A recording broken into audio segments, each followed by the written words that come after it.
Cuando pensamos en el catolicismo, es inevitable imaginar iglesias, catedrales, santos, sacerdotes, papas y una de las religiones más influyentes de toda la historia. Para millones de personas representa fe, esperanza y un camino espiritual. Sin embargo, detrás de esa historia de más de 2000 años, también existen capítulos marcados por torturas, guerras, persecuciones, ejecuciones públicas y decisiones que cambiaron el destino de civilizaciones enteras en nombre de Dios. En este video, no hablaremos de la fe, de los creyentes, ni cuestionaremos sus creencias, sino de hechos históricos ampliamente documentados que muestran el lado más oscuro de una de las instituciones religiosas más poderosas del mundo.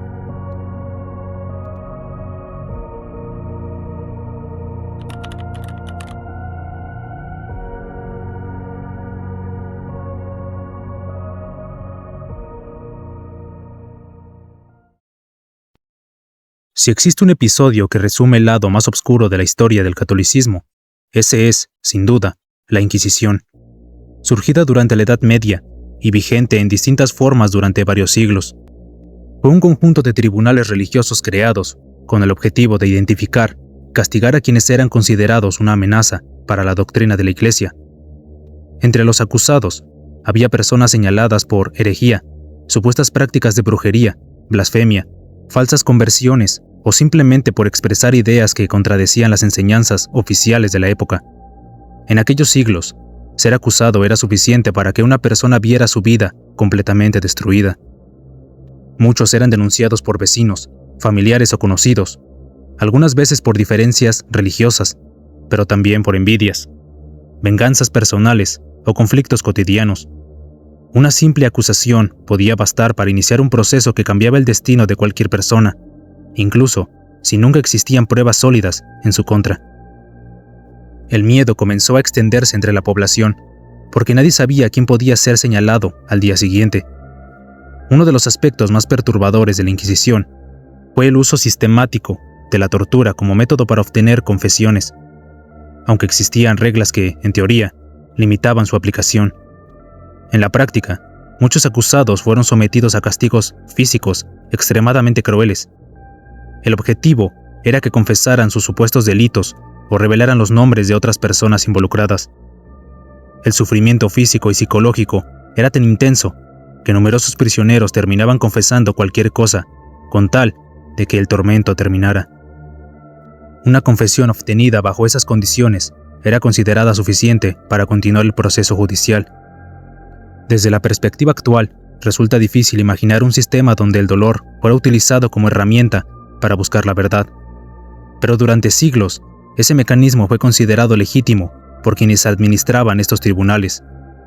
Más allá de la culpabilidad o inocencia de los acusados, el miedo se convirtió en un poderoso instrumento de control social, porque bastaba conocer el destino de quienes eran juzgados para que muchas personas evitaran expresar cualquier idea que pudiera interpretarse como una amenaza para la autoridad religiosa.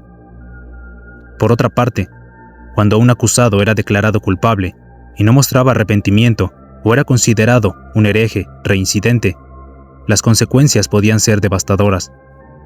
Una de las imágenes más recordadas de este periodo es el de las ejecuciones públicas en la hoguera, llevadas a cabo tras ceremonias conocidas como autos de fe. Aunque las autoridades civiles eran quienes ejecutaban formalmente las sentencias, estos actos estaban profundamente vinculados al proceso inquisitorial y servían como un mensaje para toda la población. Las plazas se llenaban de personas que observaban cómo los condenados eran exhibidos frente a la multitud antes de recibir su castigo. El propósito no era únicamente sancionar a un individuo, sino enviar una advertencia colectiva. Desafiar la doctrina oficial podía tener consecuencias irreversibles. Con el paso de los siglos, la Inquisición se convirtió en uno de los símbolos más controvertidos de la historia de la Iglesia.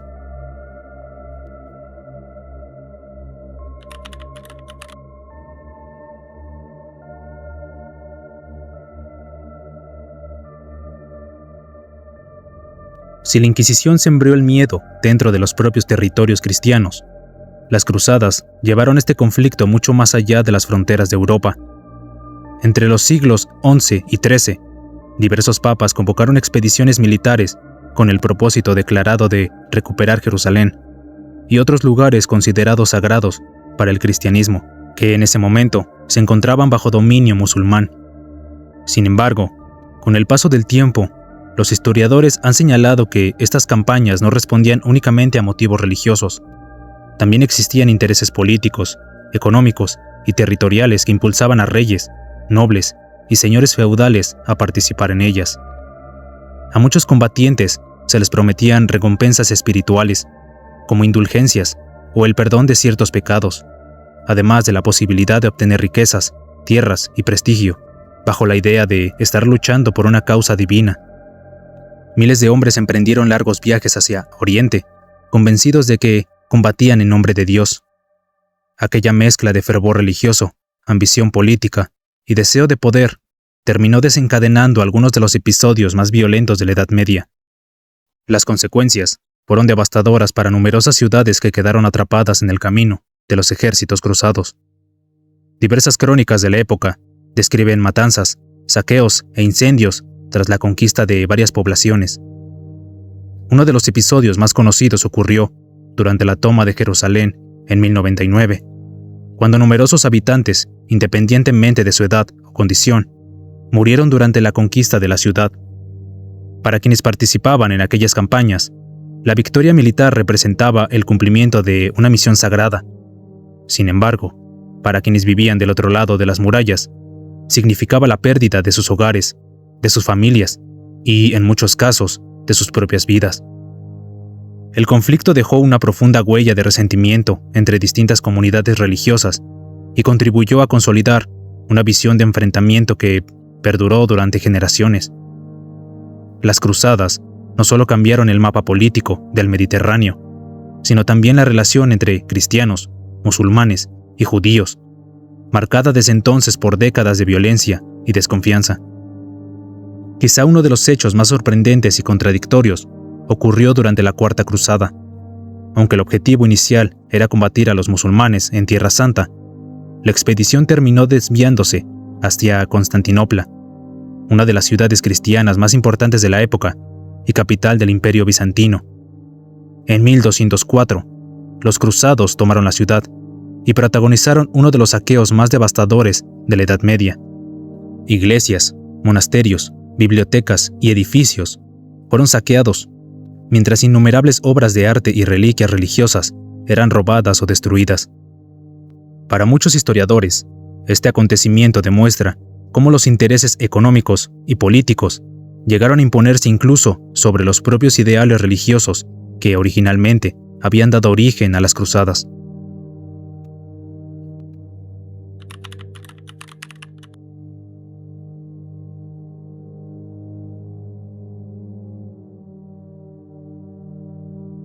La llegada de los europeos al continente americano, a finales del siglo XV, marcó el inicio de uno de los procesos de transformación más profundos y controvertidos de la historia. Junto a los conquistadores, también llegaron misioneros, cuya misión era evangelizar a los pueblos indígenas e incorporar el catolicismo como nueva religión dominante. Para muchos de estos religiosos, la conversión representaba una forma de salvar almas y expandir la fe cristiana. Sin embargo, en numerosos territorios este proceso no siempre ocurrió de manera voluntaria. Diversos pueblos fueron presionados para abandonar sus antiguas creencias y adoptar las costumbres religiosas traídas desde Europa.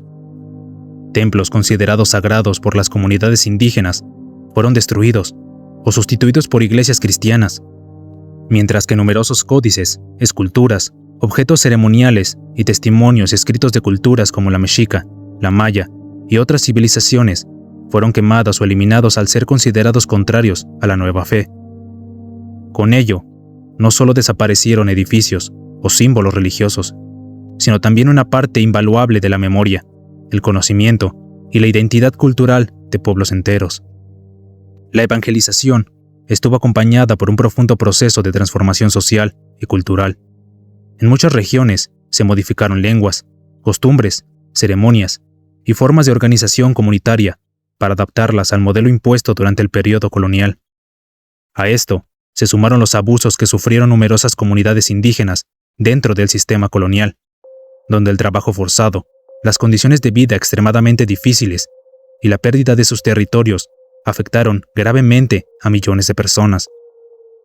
Para muchos pueblos ordinarios, aceptar la nueva religión no siempre fue una decisión nacida de la convicción, sino una consecuencia de la presión política, militar y social que existía en aquel momento. Sin embargo, reducir este periodo únicamente a los abusos también dejaría una parte fuera de la historia. Dentro de la propia Iglesia, hubo miembros del clero que denunciaron públicamente el trato que recibían los pueblos indígenas y defendieron su dignidad. Algunos religiosos criticaron los abusos cometidos por conquistadores y autoridades coloniales, argumentando que los habitantes ordinarios eran seres humanos con los mismos derechos y que no debían ser esclavizados ni maltratados.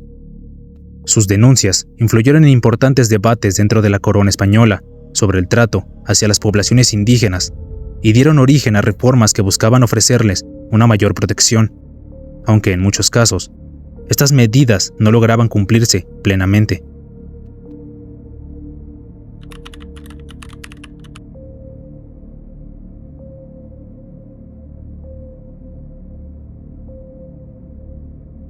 Mucho antes de que existiera la censura en Internet o las restricciones sobre determinados contenidos, la Iglesia Católica elaboró una de las listas de libros prohibidos más famosas de la historia, el Index Librorum Prohibitorum, conocido en español como el Índice de Libros Prohibidos, publicado oficialmente en el siglo XVI y actualizado durante varios siglos. Este catálogo reunía obras que las autoridades eclesiásticas consideraban peligrosas para la fe o la moral de los creyentes. El objetivo era evitar que los católicos leyeran textos que, según la Iglesia de aquella época, pudieran sembrar dudas sobre la doctrina o difundir ideas consideradas heréticas. Para muchas personas de hoy, puede parecer extraño que un libro llegara a ser visto como una amenaza, pero en aquellos siglos, la palabra escrita tenía un enorme poder. La expansión de la imprenta permitió que las ideas viajaran con mucha mayor rapidez, y las autoridades religiosas comprendieron que controlar la circulación del conocimiento también significaba proteger su influencia sobre la sociedad. Con el paso del tiempo, el índice llegó a incluir una enorme variedad de obras. No solo aparecían escritos religiosos, considerados contrarios a la doctrina oficial, sino también libros de filosofía, ciencia, política y literatura, cuyos contenidos eran vistos como incompatibles con las enseñanzas de la Iglesia. Algunos autores fueron incorporados porque cuestionaban ciertos dogmas, mientras que otros simplemente proponían nuevas formas de entender el mundo, que chocaban con la visión dominante de la época. Para muchos intelectuales, aparecer en aquella lista significaba que sus obras dejarían de circular libremente entre los fieles católicos, limitando su difusión y, en algunos casos, afectando profundamente su legado. Más allá de prohibir determinados textos, el índice representó durante siglos un intento por establecer qué conocimientos podían considerarse aceptables y cuáles deberían mantenerse alejados del público para preservar la ortodoxia religiosa. Sin embargo, el paso del tiempo transformó profundamente la relación entre la Iglesia y el conocimiento. Conforme avanzaron los siglos, las ideas sobre la libertad de pensamiento, la investigación científica y el intercambio intelectual comenzaron a ocupar un lugar cada vez más importante dentro de la sociedad. El índice fue perdiendo influencia hasta que finalmente dejó de publicarse en el siglo XX. Hoy es recordado como uno de los ejemplos más representativos del control que distintas instituciones, tanto religiosas como políticas, han intentado ejercer sobre la difusión de las ideas. Como pudimos ver a lo largo de este video, la historia del catolicismo, al igual que la de muchas otras instituciones que han existido durante siglos, está llena de momentos de luz, pero también de episodios profundamente controvertidos. Lo cierto es que conocer estos hechos no significa atacar una religión ni cuestionar la fe de quienes la practican. Al contrario, entender la historia, incluso en sus capítulos más difíciles, nos ayuda a comprender cómo las decisiones tomadas por instituciones y personas pueden influir durante siglos en la vida de millones de seres humanos. Quiero dejar algo muy claro antes de terminar. Este video fue realizado con fines de entretenimiento y divulgación histórica, basándome en información disponible en distintas fuentes y en hechos ampliamente conocidos. Aún así, Es completamente posible que haya cometido errores, omitido detalles importantes o simplificado algunos acontecimientos. Mi intención no es convencerte de abandonar tus creencias, cambiar tu forma de pensar, ni generar odio hacia ninguna religión o comunidad. Cada persona tiene derecho a vivir su fe, sus convicciones y su espiritualidad de la manera que considere correcta. Y ahora, me gustaría conocer tu opinión. ¿Conocías algunos de estos episodios históricos? Déjamelo aquí abajo en los comentarios. Y si este video te pareció interesante, te invito a dejar tu like, compartirlo y por supuesto suscribirte al canal para no perderte los próximos videos. Gracias por acompañarme hasta el final. Y recuerda, la historia no siempre existe para decirnos qué debemos creer, sino para enseñarnos lo que ocurrió y permitir que cada uno saque sus propias conclusiones. Cuídate.